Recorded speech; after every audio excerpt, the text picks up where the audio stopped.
Hello world, what's up guys, welcome back. Happy Wednesday. Can you believe it's February?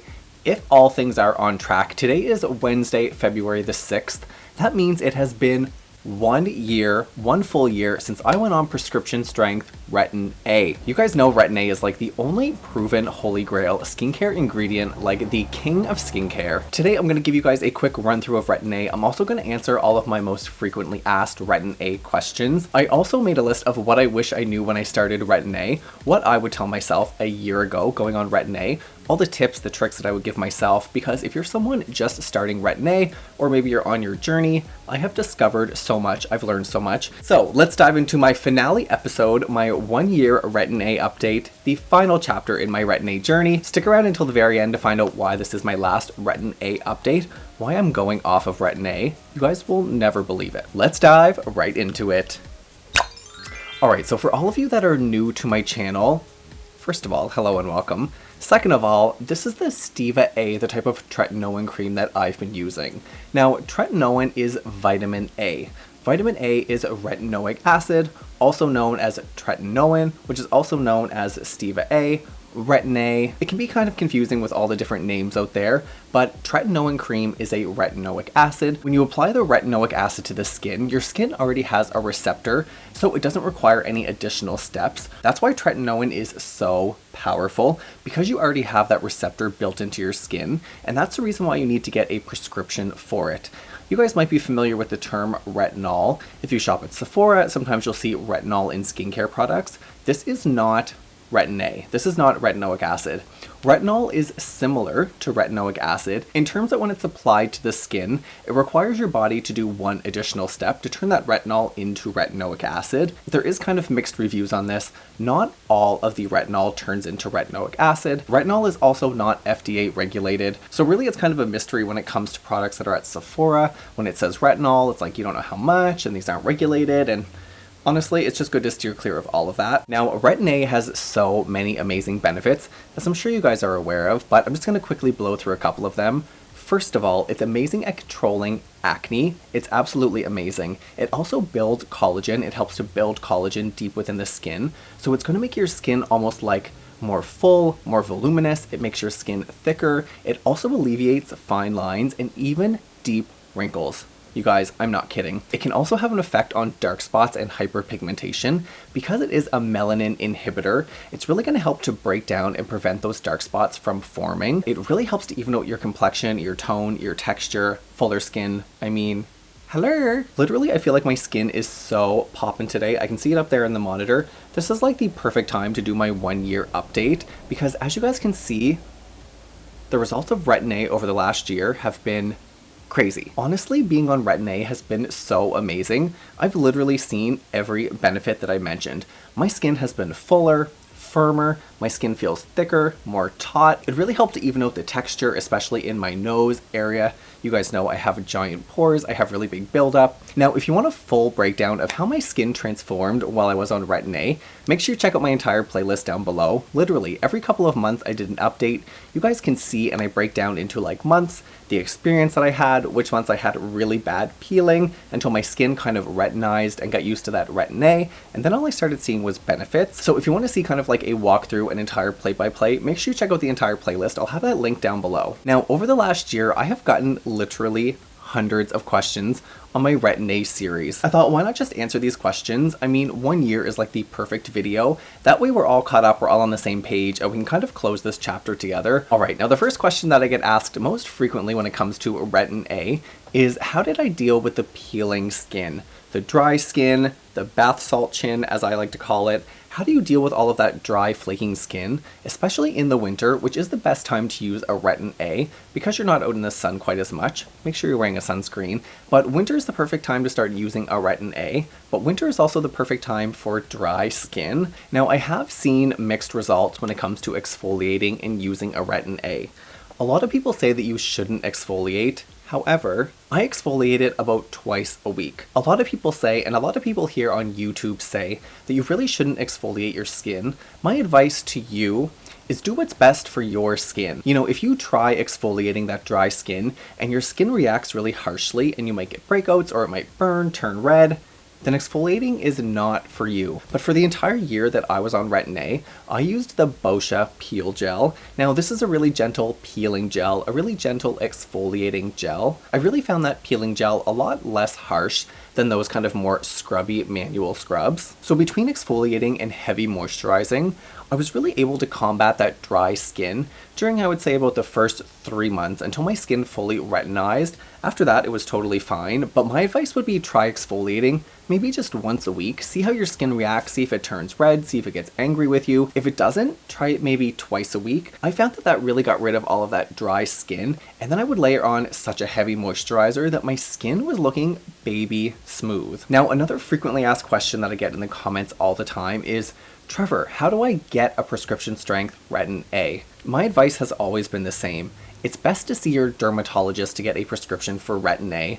A dermatologist really knows the product. They may know if a cream is right for you, if a gel is right for you, if they have a tretinoin cream that they have a good record with. A dermatologist is always the best route to go. Originally, I did see my regular doctor, and honestly, he didn't know very much.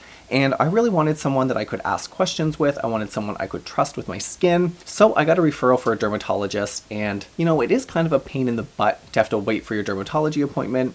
It can take months. I live in Canada, so everything is free. I don't know if it's free if you live in the States, but I was able to see my dermatologist for free, and she knew so much about Retin-A, so she was able to prescribe me one that she thought was right for me, which was so important. Now, I have seen people in the comments down below say that you can order Retin-A tretinoin cream on the internet. This I do not recommend, because you don't want to be playing games with your body's largest organ, your skin, especially the skin on your face. Hello, that is a valuable real estate. Now, my other most frequently asked question is, Trevor, how often should I use my Retin-A? How often should I use my tretinoin cream? Now, when I first started, I had read so much on the internet that said, hey, only use your Retin-A once a week. Start off on like a Sunday, use it, wait a full week. Next Sunday, do it again. Maybe the next week, do Saturday and Sunday, or Wednesday and Sunday, twice a week. And every week you just add another day on until eventually you're at 5 days, 6 days, 7 days, whatever you want to do. Hello, you guys know that I have no chill. I have zero chill, so I jumped right in 7 days a week. Now, I don't know if I would necessarily recommend a skincare newbie jump right in at 7 days a week, but you know, I really listened to my skin. I feel like I'm the skincare whisperer. I really paid attention and really was seeing how my skin was reacting, and honestly, 7 days a week at first was fine for me. As we went on, my skin literally transformed into beautiful, flawless skin. So the moral of that story is you have me who jumped in at 7 days a week, but then there's also all of these other people who suggest 1 day a week, 2 days a week, 3 days a week. Honestly, I would start maybe at 2 days a week or 3 days a week.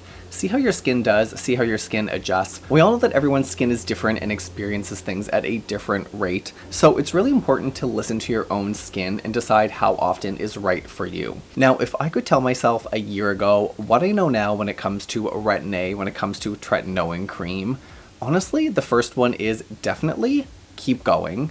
It's going to get better before it gets worse. Chances are your skin is going to peel, but if I could give myself some advice a year ago, would honestly be just keep pushing, just keep going forward.